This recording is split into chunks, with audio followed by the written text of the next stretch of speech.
Fresh from the showcase here at SwissWatchExpo, today we have perhaps the most elegant Cellini ever, one with a pave diamond dial.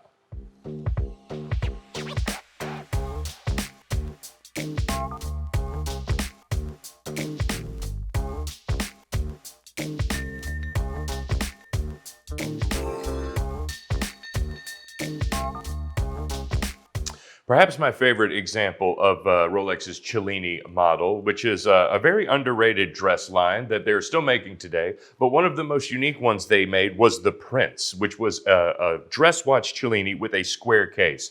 Clearly influenced by a Patek Philippe gondolo in its design. This is a beautiful dressy type of piece. Now, it is a very traditional square shape, but you can tell by the size here, this is a pretty prominent dress piece, and this is one that would definitely grab a bit of attention. This one in white gold is a bit more subtle, but they do make models in both rose and yellow gold as well. Now, what makes this particular piece very interesting is that this one has a pave diamond dial, and a pretty subtly done one as well, because this has what is two dials contained within this case. The main dial here, which just has offset Roman numerals, which I think is a really unique design for a dress watch, and an offset seconds hand here below it at 6 o'clock. And all of the negative space here in this dial, of which there is a good bit, has been fitted with a factory pave diamond dial, which is absolutely gorgeous, and really probably for as many diamonds as in here, is a pretty understated piece considering it. If you were looking for a diamond Rolex, you would probably imagine something much more ostentatious than this.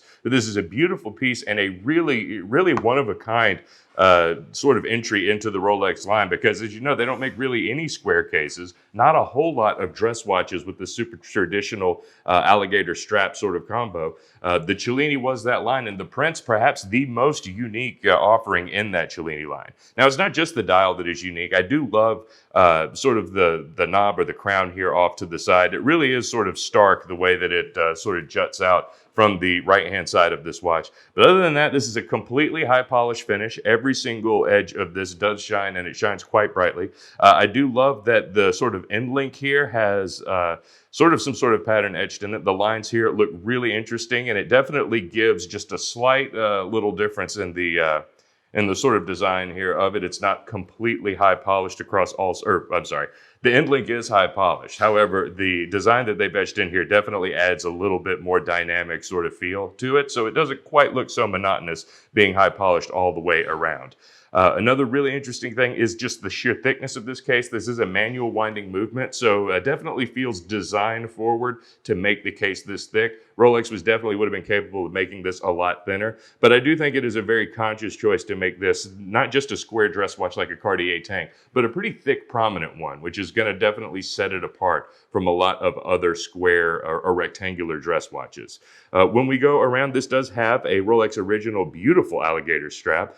This sort of all black matted finish, I think contrasts beautifully with the shine from the case, and it's also very different from a lot of other Rolex factory leather straps that we've seen in other dress models like the presidential or the date just that may come with the factory strap. And you can also tell just by the lug width, this is one that was specifically made for this line. The width of this one is pretty unique and not one that would really be compatible with any other models. And again, most of the lizard skin straps that you'll get from Rolex are going to be much shinier than this. So this also feels like a very conscious choice to contrast it with the finish of the case as well. You do get a beautiful high polished white gold deployant on this as well, which is something else that's very unique with Rolex. You didn't get a lot of this with any other model, and this particular clasp I know is unique to the Prince itself. So this is another one of these things that's going to make it just an absolute one-of-a-kind Rolex. And even if you add this to your Rolex collection, perhaps other Rolex collectors would still be kind of taken aback by just how different this design is from anything else they made. And then finally, going all the way around to the back, you do get a beautiful exhibition case back here. Not complete. I'm not sure what the choice was to not make it completely edge to edge on the case back. However, you do get a beautiful view into this beautifully finished bridge and manual winding movement. Again, there's not a lot of manual wind watches that Rolex making anymore.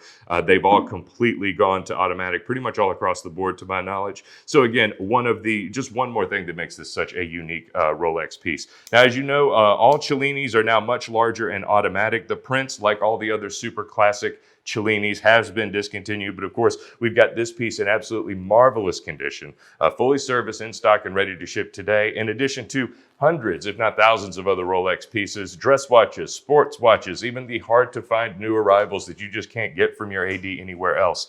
It's going to be the holidays or thereabouts by the time this video drops, so I hope you have got your Christmas shopping up to date, and if not, don't hesitate to give us a call. We ship overnight. We can get one to you in no time at all, so just check out our new arrivals at SwissWatchExpo.com.